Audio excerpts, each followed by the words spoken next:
my name is Kristen and this is Kristen Craves Books. I have been meaning to do another one of my US versus UK book cover videos for ages now. It's been a minute since I did one. They're not the most popular videos on my channel, but the people who enjoy them really enjoy them, and I love making them. I love seeing all of you participate in the comments, so I will leave a list of all the books I talk about today, and you can just let me know, even with just an emoji for the different flags or something like that, which book cover you prefer. And to be honest with you, all of these covers are stunning. There's no ugly covers in this video, and I just appreciate it when publishers and authors give credit and shout out the artists who do their books.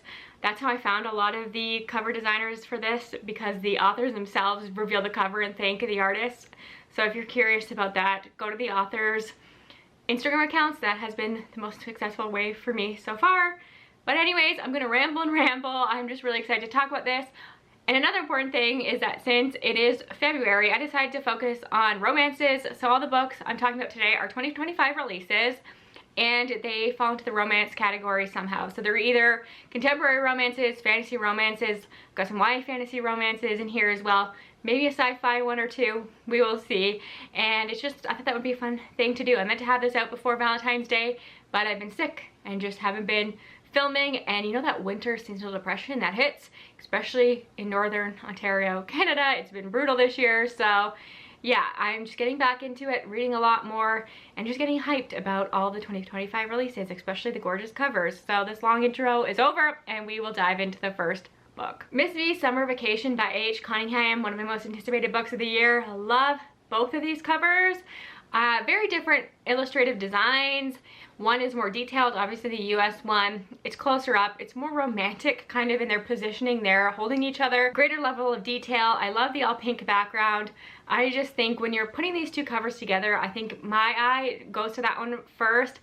It's more unique. I do think that the UK cover would look great among a lot of the other romances that are out there. It's a simpler design, not as much detail in the face. That seems to be a trend that we get in romances, contemporary romances these days, and it's not my absolute favorite. I do appreciate the attention to detail on the US cover, but I do love the background of the UK one. I like that we have more of an ombre, the pink into the purple, and you have the city in the background, and you can see that they are dancing, and it's really cute as well. But I have to give it to the US one in this case. I just love the illustrative style. I think this is beautiful. I think I could potentially have a print of this and be happy with that, like on a gallery wall or something. As I was putting this video together and discovering all the different artists, it's inspired me that maybe I do want to make a gallery wall and start buying some prints and stuff, because a lot of them do sell prints. That's another thing. So if they have stores, I will leave those linked down below. And if somebody's better at doing research than I am, I struggled. I couldn't figure out who the illustrators were for either of these covers. So if you do find them, let me know, because I would love to follow them, because I think they're both very talented. But I have to give it to the US one. I feel like I had to include a really buzzy romance that comes out this year. Obviously every year we get an Emily Henry, and this one is called The Great Big Beautiful Life. The differences between these two are very subtle, and I think that is always the case with her books, so it might be difficult for you to even choose a favorite or notice that many differences. But I still think it's interesting to look at these two covers, even though they're not that different. The US one is obviously more orange, and the UK one has the lake, and I think it's more obvious the UK one, they're sitting by the lake, like on the shore of the lake. You have the lake there and you have the sunset.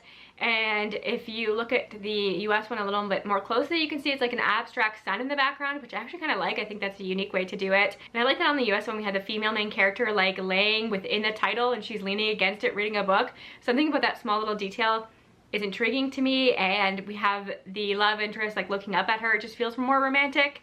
I do like the UK one. They're laying on the beach or beside the lake and they're reading, and I think it's cute.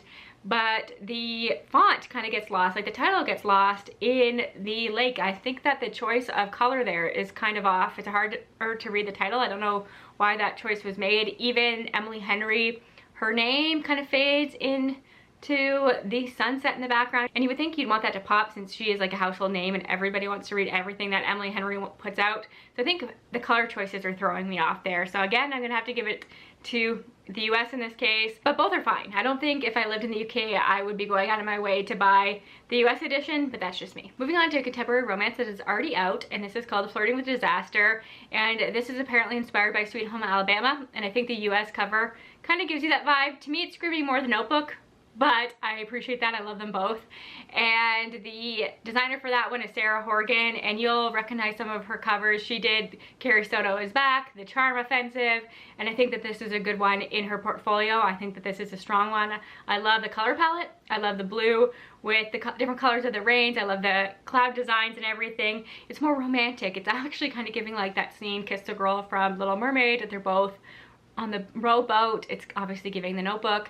And I just think that you look at that cover and you instantly know that it's a romance. The UK one is giving kind of literary fiction to me. It feels like a cover that I'd seen before. It's actually giving me like 2000s nostalgia for some reason, and maybe that's what they want because Sweet Home Alabama is like a 2000s movie. And I know that in this story there is a tornado or there's bad weather, so the twister that's happening in that makes sense, but you wouldn't look at that and instantly think that it's a romance. I do think it leans more general fiction, literary fiction vibes.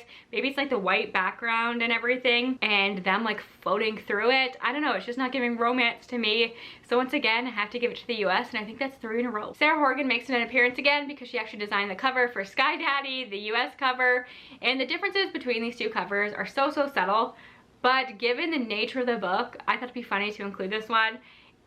This is a story about a woman who has romantic feelings for airplanes, like sexual and romantic feelings, and earlier reviewers are actually saying it's very good. It's one I want to read. I'm very much intrigued by it, but knowing that and looking at these two covers, one is more suggestive than the other, if you know what I'm saying, and for that reason I have to give it to the UK cover because the positioning of the airplane just makes more sense. I will leave it at that. I do think that the font on the US one is better, but looking at the underside of the airplane and the position of it makes more sense given the nature of the story, though both are suggestive. I just think the UK one does it better. Moving on. Julie Soto has a fantasy romance coming out actually, and the two covers could not be more different.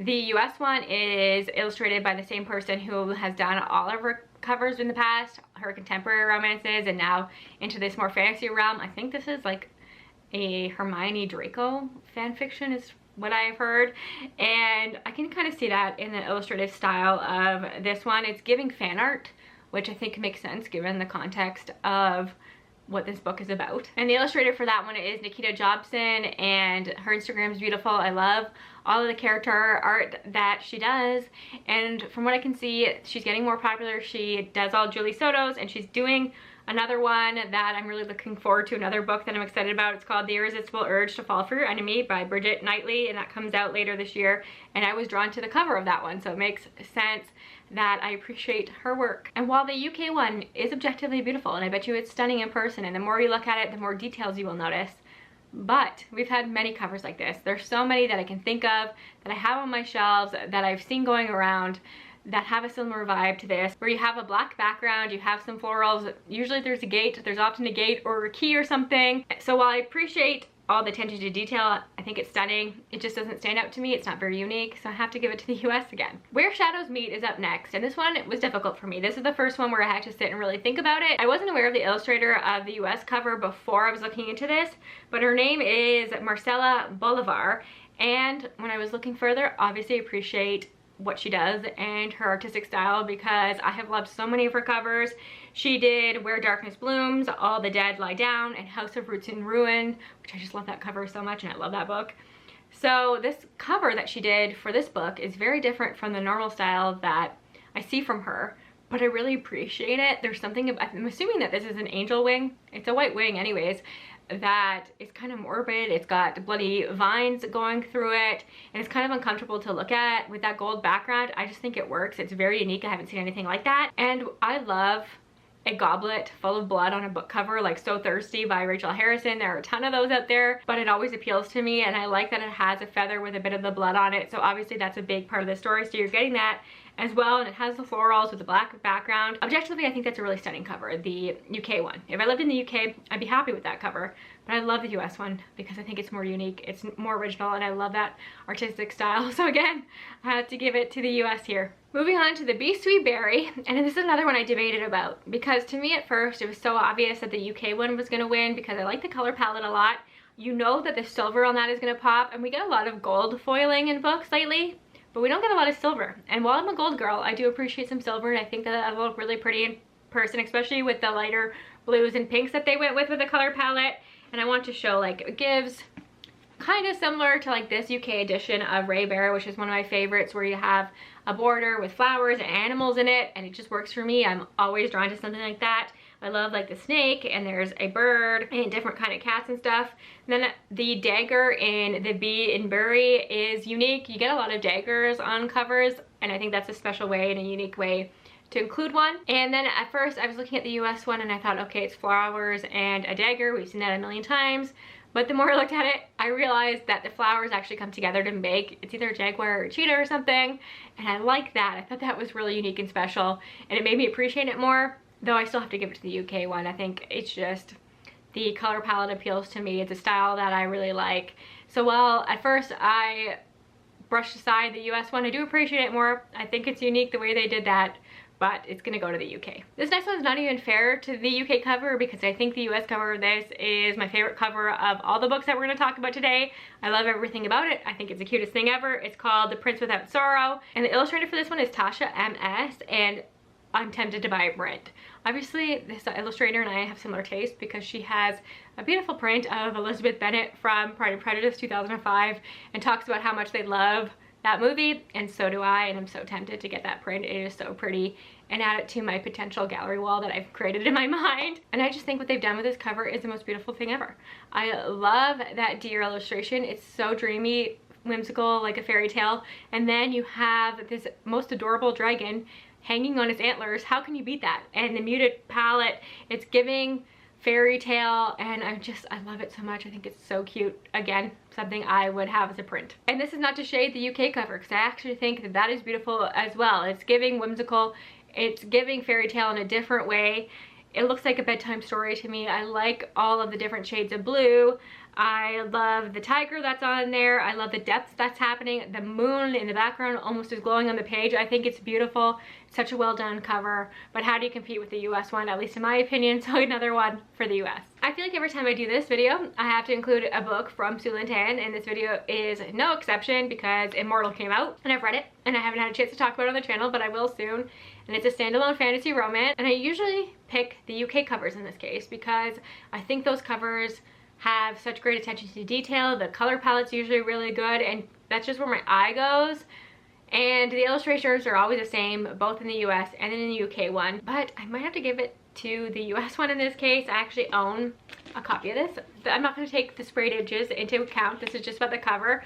You probably can't tell, but in person, the details on this are so beautiful. There's foiling on here. I love the background. I think that this is doing something different from the US covers of the rest of the books in that series that this one's kind of based off of. And while I still love the UK one, there's so many great details. I think maybe it's too tiny to really appreciate everything that's going on in this one. Again, another one that I like the depth.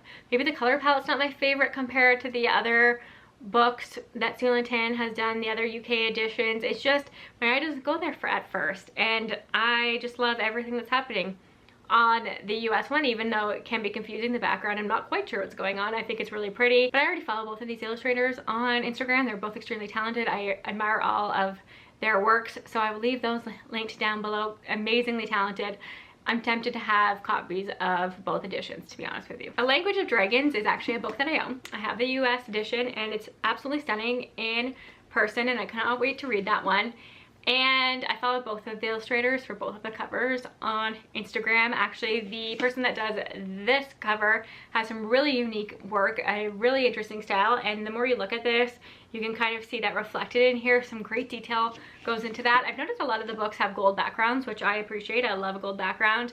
But you look at the UK one, I knew instantly that it was the same illustrator that does all of Samantha Shannon's books, and I absolutely love all of the artwork for all of her books, and I was right. Obviously it's the same designer, same illustrator, and so incredibly talented. Was excited to find them on Instagram. I haven't even read anything by Samantha Shannon yet. I do have The Bone Season, and I have this signed print of The Prior of the Orange Tree that, again, I should frame and put on my gallery wall because I just think it's so beautiful. So of course I had to give it to the UK, though I have the US one and I think it's stunning. Just a few more. Wooing the Witch Queen by Stephanie Burgess, who I love.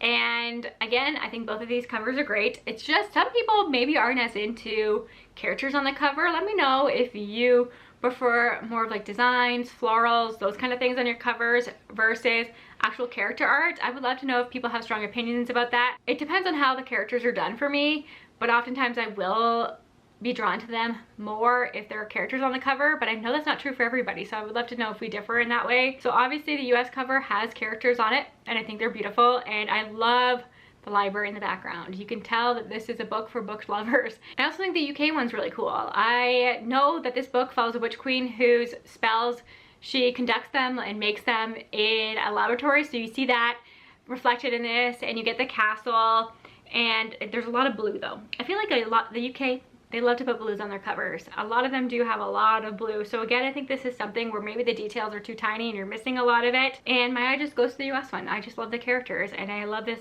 illustrator. And honestly, it's no surprise that I love the illustrative style on the US cover because it's the same designer who does the Mead Mishap series. These new covers, The Time That I Got Drunk and Saved a Demon, I just love their work. And you can see now that I'm looking at this, I can see the similarities in the style, and I follow them on Instagram. Love them. The Floating World by Axio, which is a book I've been waiting for ages and I'm so excited for. But I'm torn on this one. I love both of the covers and I don't know which one to pre-order, so help me out. I love the US one a lot. We just talked about how much I appreciate character art on covers, and I think that this one does it really well. And there's no denying that this is stunning with whatever's happening in the background, all the birds, the landmass that's going on there. This is, again, one that has a lot of depth, which is something I really come to appreciate. And then the UK one seems more whimsical, which is more fitting with how I imagine Axio's books to be, but in fairness, I've only read The Girl Who Fell Beneath the Sea, and this is the Fairy Loot edition here, but you can see the whimsy. So I'm wondering if this one has a more whimsical feel and story, and if the UK cover fits the story better, because obviously the US one is kind of darker in tone. Objectively, not thinking about the story itself, I am more drawn to the US one. Again, lots of blue on the UK one.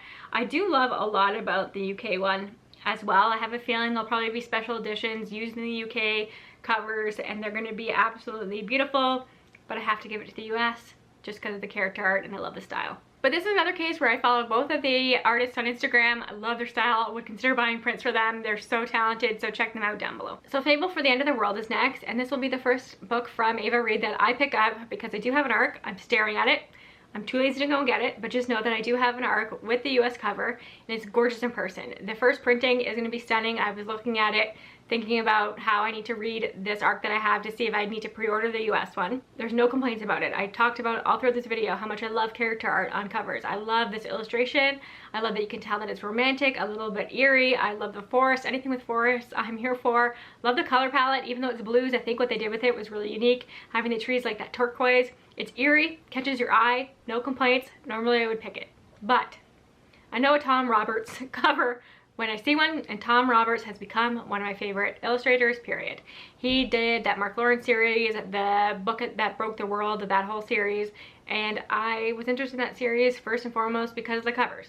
He did God Killer. No denying, those covers are stunning. I just think he's so talented.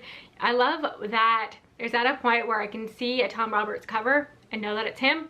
He has a style that is so obvious and so unique to him, and I love that we're seeing more and more covers from him. So this is just a way to gush about Tom Roberts. Obviously UK wins in this case, though I might end up with editions of both if I like this book that much, because I do think that the US one is pretty. So I have an ARC that I can read first before I make any of those decisions, but it is decided that the UK cover wins. Okay, back to loving characters on a cover, especially there's an eerie vibe to it. We have A Treachery of Swans by A.B. Poranek, who wrote The Dark That Stands Still, which is one of my favorite books and one of my favorite covers of all time. The US cover of that is absolutely beautiful, and I included it in a video like this before, and the US one won, and I think that's going to be the case again. for this one because I just love the illustration on this. The author of this one is Audrey Benjamin, and I think that they have the potential to be somebody who I follow and begin to recognize their style quite easily, because I was not surprised at all to see that they also did A Dark and Drowning Tide by Alison Saft, which is a cover that I loved. I haven't read that book yet, but I saw that cover and I wanted to read it. And Lucy and Dying by Kirsten White. So they have a unique style, and I think the more that I follow them, the more I recognize them, and I think that what they've done with this is just absolutely beautiful, and the character that is behind her is so eerie but beautiful, and I'm just like haunted by it, and I think it's stunning. And then the UK cover, it's giving a very different vibe. It's giving more dark fairy tale, which might be what this book is about and would make sense for this author, I think, with the swan in the middle and the feathers falling, again some blue, the blue and purple. I do think it has an eerie vibe, just in a less obvious way. So I think that somebody who doesn't like character on the cover would be happy with this one. I think that the swan and their positioning in the middle is actually really compelling, but I gotta give it to the US. These last two I'm not very invested either way. It's one of those situations where whatever cover we get in Canada, I'd be happy with. So the first one is A Harvest of Hearts, and I'm torn on this one. I like the US one because it's red. I think it pops a lot. The anatomical heart with the crown and like the universe, the sky in the middle of it, I think it looks interesting. You have the cat on the bottom that also has like a galaxy thing going on. I like it. You have the filigree around. It's great. It's fine. The UK one might be my winner, because as we said with the cover earlier, I'm a sucker for like foliage around the border and having some blackness in the middle. And again, you have the universe, the sky, obviously that's going to be a big part of the story. And the closer you look, the more you will see that there is indeed a black cat hidden among the border, and I love that. I think he is absolutely adorable. The title pops more on this one as well. I think if you put these two next to each other at the bookstore, I'd be drawn to the UK one, so I'm gonna give it to the UK. And then finally we have Homegrown Magic, and this is another one where I'd be happy with either of these. I don't think either of them stand out too much. I think you look at both of these and know that you're getting like a cozy witchy fantasy. I think both of them do a great job of selling you what you're gonna get in this. They both make me feel like the romances in different ways. I love that we get like portraits of the two characters on the US one. I like the green that was chosen in the US one. I like the strawberries that are around. You know that I just said I like florals around a border. I think that it works. It's almost giving like Jane Austen vibes, which might be what they're going for. And then the UK one has like jam hanging from it. I actually prefer the typography on the UK one. I like that magic is in gold, and that we have the two characters just like their silhouettes, and they're dancing or they're talking, and it's like kind of a romantic pose. This one has mushrooms on it, which is always a good way to sell me on a book. It has a mask, so there's more details on the UK one, I would say. And you also have the strawberries. I'm torn. I think I might go with the UK for this one because I think that there is more detail, and again, if I put them against one another, that's probably the one that I would be more likely to pick up and read the back of. Though if I end up wanting to read this book, which I think I do, it sounds like a Kristen book to me, I'll be happy with the US one if that's the one we get in Canada. So I think it's pretty safe to say that the US one in this case, and I think they've won the last few rounds of this, and I always go into this thinking I like the UK covers more, but obviously that is just not the case, even though all these covers are great. I don't think there was like a bad cover in the bunch, and I'm sure you agree with me. But again, I will leave links to everybody's Instagrams down below, and I will just leave a list of all the books I talked about in this video that you can copy and paste into your own comment and let me know which cover you prefer, maybe some reasons why. So much fun when you all do that and participate along, and let me know who won for you and how different we are, if you agree with me or not. I love that. So thanks again for watching. My next video will probably be March's most anticipated releases. I'm hoping to finally do a wrap up. I'll wrap up everything that I read in January and February because I've read some gems. So thank you for watching. I hope you enjoyed this video. They're always so much fun to make, and I'll talk to y'all soon. Bye for now.